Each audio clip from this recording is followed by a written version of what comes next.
चंदनपुर गांव में हमारे एक ही दुश्मन बा, जगावर चौधरी। ये नया दुश्मन बाबू लोहार के अगवा कैले बा।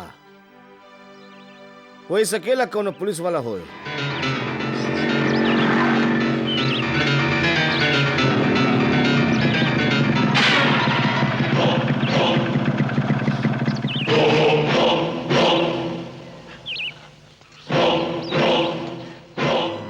देवा नाम है हमरा। देवा पैसा लेवेला और मौत देवेला। यही खातिर लोग हमरा के मौत के सौदागर कहलन। तो हर जिंदगी के फाइल बंद करे के खातिर पैसा ले चुकल है हम। जिंदगी की कौनो आखिरी इच्छा होवे तब बताई दा। हम वादा करत हई तोहरा के मौत की गोदी में सुलाने से पहले तोहार आखिरी इच्छा जरूर पूरा करब। हम कोनो दिया नहीं जेकरा के तू हथेली से दबाई के बुझाई देबा। अर्जुन पुजारी आग का दरिया हवे, जेकरे रास्ता में आवे वाला जल के राख हो जाला।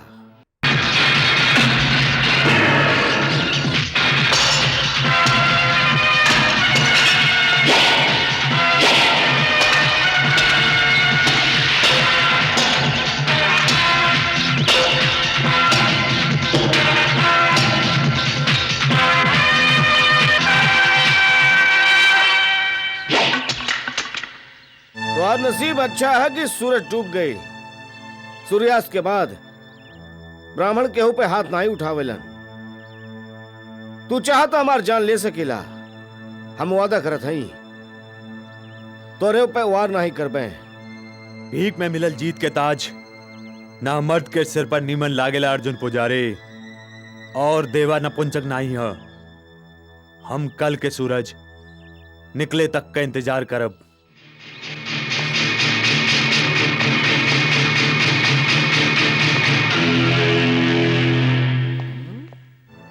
नटखट बरार से जौन अजनबी नौजवान तोहरा से अर्जुन सरदार के बारे में पूछताछ करे रहल, वो ये गांव में कहीं छुपल बा और तोहरा के पता लगावे के बा कि ये भगत कहवा बाऊ। काहे का बात है? वो एगो किराए के कातिल है और जगावर चौधरी ओकरा के शहर से बुलावले बा अर्जुन सरदार के जान से मारे खातिर। हम ओकरा के मार के ओकर लहास अपना साथ ले जाए और अर्जुन सरदार के गोलन पे रख दे। नहीं, तू एगो काम करे, ई बखत यहाँ से चली जा। तो हर गांव में भटकर ठीक नहीं बा और पुलिस सादा लिबास में घूम रही बिया। कहीं तू पकड़ा गेला तो मुसीबत हो जाए। और वो किराए के कातिल के तो हम देखत हई।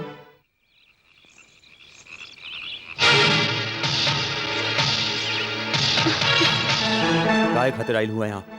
तो हर सोअल आत्मा की जगावे खातिर और ये बतावे खातिर कि अर्जुन पुजारी के माथे पे डाकू होवे के कलंक लागल बा। बाकी वो डाकू नहीं बा। वो लूट मार के खातिर हथियार नहीं उठावले बा। हमार आत्मा सोई है या जागी, या फिर अर्जुन पुजारी डकैत काहे बनल, ई जाने में हमार कौनो दिलचस्पी नहीं के और ना ही कौनो फर्क पड़ेला। हम एगो पेशेवर कातिल हई। सुपारी लेके खून करब ही हमार पेशा है। जानत हई और यही खातिर हम तोरे से एगो सौदा करे आयल हई। लेकिन ओकरा से पहले तोरा के अर्जुन पुजारी के बारे में कुछ बतावा चाहत हई। नमस्ते ठाकुर साहब। ई गांव वाला रहुआ के राउर जन्मदिन के बधाई देवे खातिर जमा भइल बाड़न। बोला ठाकुर साहब के जय। ठाकुर साहब का जय। ठाकुर साहब का जय। ठाकुर साहब का ठाकुर साहब, हम आपका लंबी उम्र का प्रार्थना करत हई। आप हम गावालन पे बहुत उपकार कैली हैं, वो हमनी के भुला नहीं सकेली। अर्जुन, तू तो जानेला कि गांव हमनी के पुरखन का है, यही लिए ये गांव से हमके बहुत प्यार है। ये गांव के लोगन खातिर हमसे जौन भी छोट मोट काम भइलू हम कैली है, लेकिन कोनो बड़ा कारनामा नहीं है। लेकिन हम तो सबसे वादा करते हैं कि हम जब तक जियत रहब, ये गांव का खुशहाली खातिर, ये गांव का तरक्की खातिर हमसे जौन भी बन पड़ी हम जरूर करबे। ठाकुर साहब, ये लिए हम गाँव वालन के इच्छा है कि अगले चुनाव में आप अपने गांव से लड़ी। हमने की विश्वास बा कि आप एमएलए बन के ये गांव को उद्धार करबे, जैसन आप लोगों की इच्छा। विक्रम, तू हमार रास्ता काहे रोकले बाड़ा? रजनी, भरल जवानी में तू विधवा हो गईलू, एकरा में तुम्हार कौन दोष बा? भगवान तोरे साथे बहुत अन्याय कैलन। तू एगो काम कर, रात के हमने के हवेली पे आजा।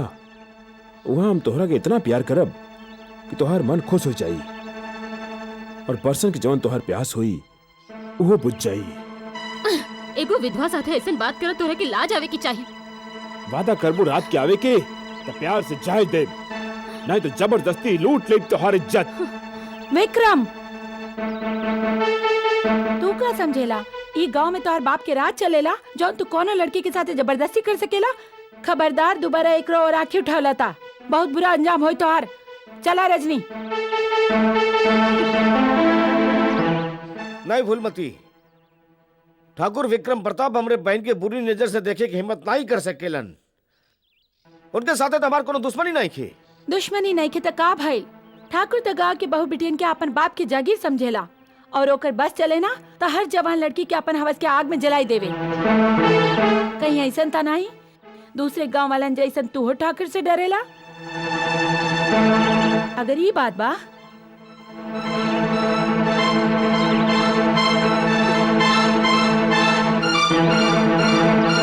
तईला चूड़ी और पहला ही के ताकि तोहर बहन के पता लग जाए कि कितना बदनसीब हवे हो जेकरा तोहरे जैसन कायर भाई मिलल बा।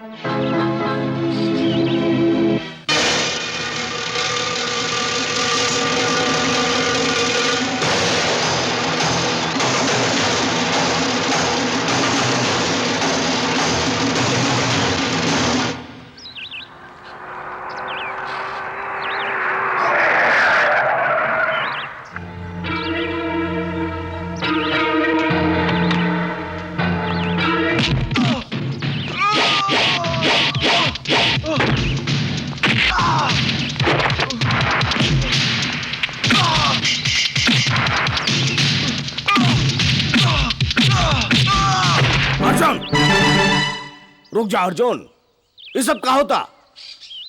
ये अपन भाई से पूछी ठाकुर साहब, एक समझा दें। अगर ये हमरे बहन के ऊपर बुरी नजर से देखे के कोशिश कैलिस न तब एक एक काट के जमीन में गाड़ देबे। आज तू ये ठाकुर के, ये गांव का ठाकुर के अपना ही निगाह में गिरा देला। इतना गंदी हरकत करते हुए भी तोरा के शर्म ना आए। ये गांव हमनी के है, ये गांव का हर मनई हमनी के परिवार जैसन है। काशीनाथ ये गांव का पंडित हमक पांडे और तू पंडित के बिटिया पे बुरी नजर रखला। नालक, बुरी नजर रखला तू। हमार भाई जौन जलील हरकत कैले है ओकरे लिए हम हाथ जोड़ के माफी मांगत है। हमके माफ कर दा।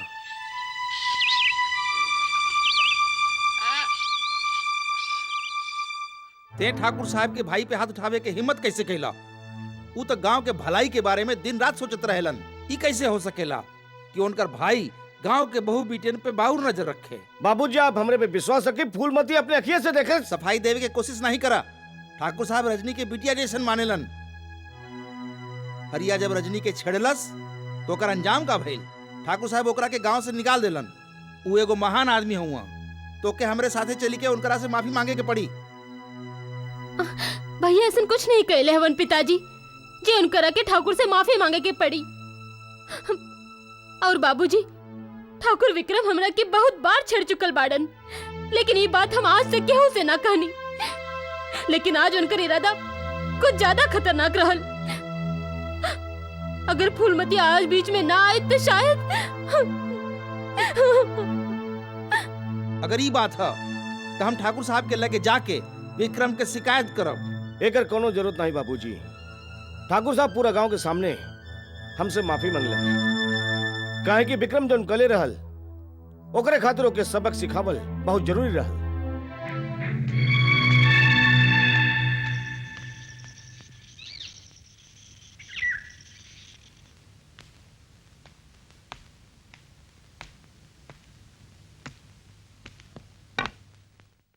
आवा अर्जुन, आवा आवा, स्वागतम स्वागतम। आप हमके यहाँ काहे बोलौली ठाकुर साहब? चीर हरण नाही देखबा? भैया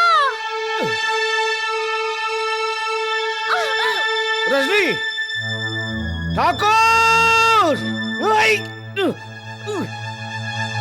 तू जाना ले उस दिन तोरे सामने हम अपने भाई के चाटा काहे मरली है। वो ये लिए कि जौन सुख काम को शुरू कैले से ओके वो अधूरा छोड़ दे हलस। जगहवर चौधरी, अगर हमरे बहन के कुछ कहला न तो हम तोहार पूरा वंश मिटा देबे। वंश मिटा। एकर हालत तो देखा। ये बेचारे का हालत तो ऊ पंछी की तरह बा जेकर पर काट दिहल गइल हो, लेकिन उड़े के कोशिश कर रहा हो लेकिन उड़ ना पावता। अब तो ही लोग फैसला करा कि पहले एकरे बहन के आशीर्वाद के दे। रउआ बड़ा ही भाई जी। एक खातिर ठाकुर परिवार के परंपरा के हिसाब से एकरे बहन के आशीर्वाद भी पहले रउए दे। ना ना ना ना ना, ये तो बहुत बेइंसाफी होगी। हमें काम करत हई, हमें सिक्का एक हवा में उछालत हई। अगर हेड आई तो पहले आशीर्वाद हम दे, अगर टेल आई तो आशीर्वाद तू सब लोग मिलके दिया। ये हम सिक्का हवा में उछल लिए। हेड आ गई, अब तो हमके आशीर्वाद देवे के पड़ी। गई! ओह! गई!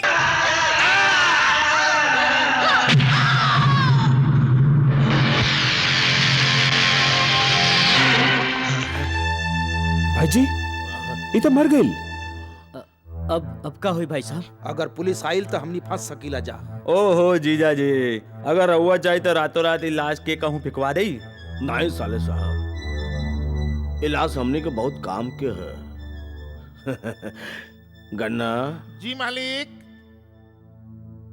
बीरेंद्र जी बड़ भाई जी। गन्ना समझ गए ना? हाँ।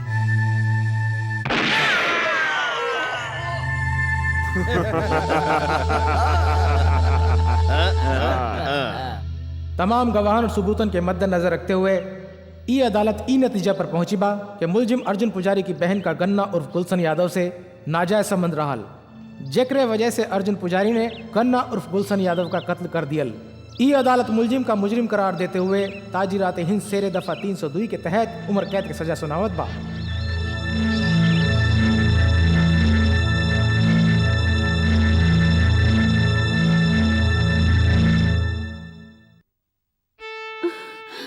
ई रउआ का कर लेली?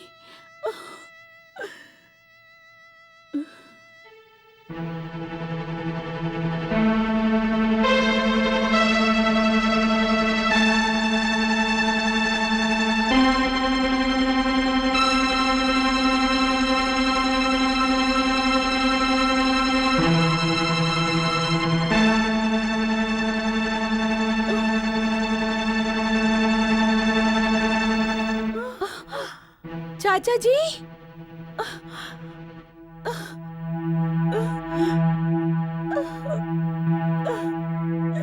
चाची, चाची, चाची, चाची,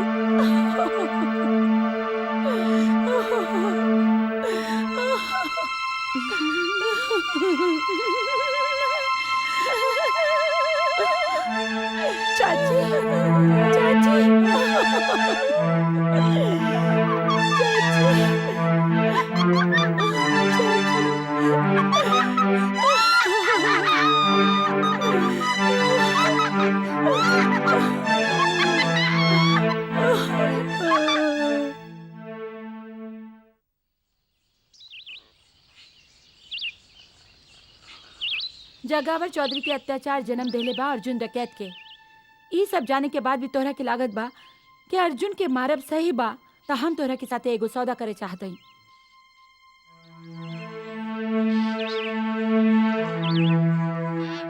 हम अर्जुन से बहुत प्यार करेनी और ओकरे खातिर कुछ भी करे को तैयार हई। हमरे पास दौलत तो नहीं, पर औरत के ऊ चीज बा जेकरा के पावे खातिर दुनिया के हर मर्द बेचैन हो जावेला, ओकर इज्जत। और अर्जुन की जिंदगी के खातिर हम अपन इज्जत कुर्बान करे के तैयार हई।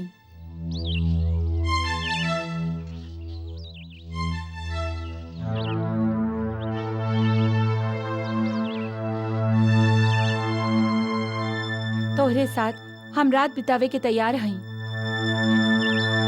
मगर एकरे बदला में तोहरा के कल सुबह सूरज निकले से पहले ई गांव छोड़ के जाए के पड़ी।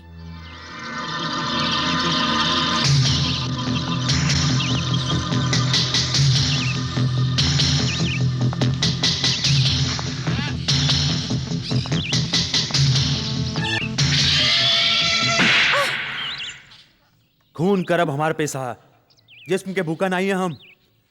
हाथ में रिवॉल्वर लेकर पैदा नहीं भइल रहनी। ई दुनिया हमरा के वैसी बनावले बा। हमरा एगो भाई रह रोहित, गलती से डॉन की लड़की से प्यार कर बैठे। गधा। ए भूल के बहुत बड़ सजा मिलल ओकरा के। डॉन ओकरा के मार के ओकरा शरीर के इतना टुकड़ा कर दिलस कि हम ओकरा अंतिम संस्कारों नहीं कर पाईनी। रोहित के मौत के बाद हमरा भीतर एको जानवर पैदा हो गई। आज तू वो जानवर मार देलुस।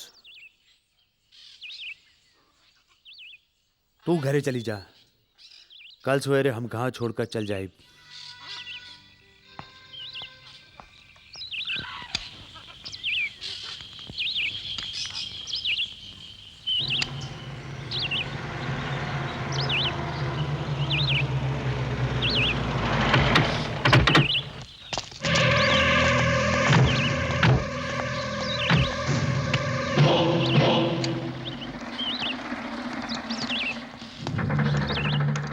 का बात है देवा, कोनो काम रहल तो जगमोहन से कहलवा देले होता। हमके बुलावे के का जरूरत पड़ गई? तो हर पैसा वापस देने खातिर ई बैग में वो 40 लाख रुपया बा जौन तू हमरा के अर्जुन पुजारी के मारे खातिर दे ले रहल। ये पैसा लौटाओ के का मतलब है तुहार? मतलब साफ बा कि हम ओकरा के मारल नहीं चाहत हई। का हम एकर कारण जान सकेली? वजह बतावल हम तोहरा के जरूरी नहीं समझनी। लेकिन हम जरूरी समझेली। देवा शायद तू ये भूल रहा हुआ कि तुहार शहर नहीं हमार गांव है। यहाँ बस हमार राज चलेला, हमरे इशारा के बिना तू यहाँ का सड़क भी पार नहीं कर सकेला। बचपन में हमरा के फुटबॉल खेले के बहुत शौक रहल। कहीं ऐसा ना होवे कि तोहरा धमकी सुन के ऊ शौक फिर से जाग जाए। इज्जत के साथ ऊ बैग उठाई के यहाँ से चला जा, नहीं था मजबूरन हमरा के तोरा गर्दन काट के तोरा ही लोगन के संगे फुटबॉल खेले के पड़ी। समझला? ये लौंडा बहुत फुटबॉल कर रहल बा। एक काम कर, फुटबॉल की जगह ही एक लात मार के गोल में डाल दा।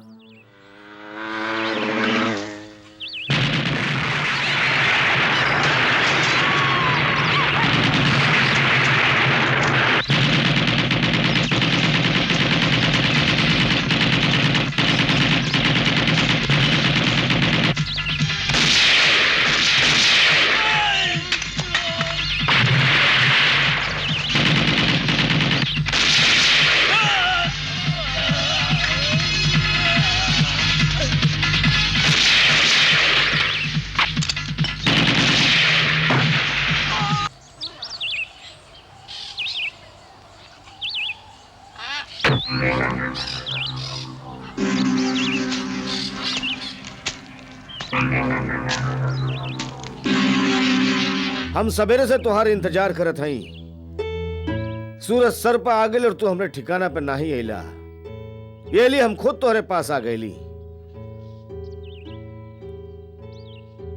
अब अहिनो तोहरे खातिर तुहार जिंदगी के दरवाजा खुलल बा देवा।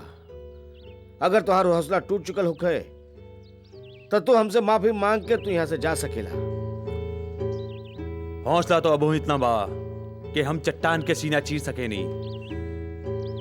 लेकिन कल जौन देवा तोरा से मिलल रल, आज वो मर चुकल बा। तोरे नाम के सुपारी जगह और चौधरी के वापस करके हम यहाँ से जा ही रहे हैं। मौत का डर बड़ा बड़ा पहलवानन के नामर्द बने पर मजबूर कर देवेला। अगर यहाँ से जिंदा जायल चाहत हवा तो तोरे लगे दुई रास्ता बा।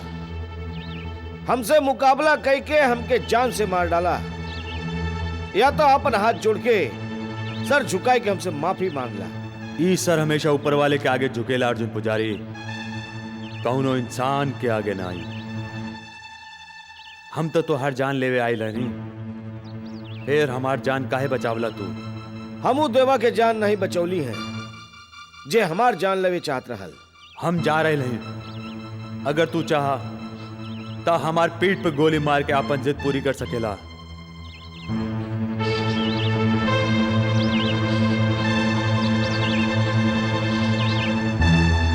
सरदार रवा कहीं तो वहीं एक गोली मार दे। नहीं, ये मर्द आदमी है, ई यहाँ से मौत के डर से नहीं जा रहल बा। ज्यादा एकरा के